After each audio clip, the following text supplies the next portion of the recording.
Panoorin ninyo ang nakakabilib na DIY steam engine na ito. Ang kanyang mga materyales ay gawa lang sa lumang bagay tulad ng lumang gulong ng bike, flywheel, piston engine, steam hose, coupling clamps at pressure gauge. Sobrang galing naman, di ba? Amazing!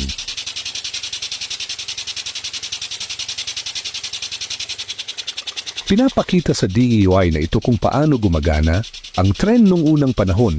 Hindi pa uso ang diesel engine at kuryente. Ang simulasyon na ito ay lumang teknolohiya. Pinapaandar ang makina sa pamamagitan ng steam.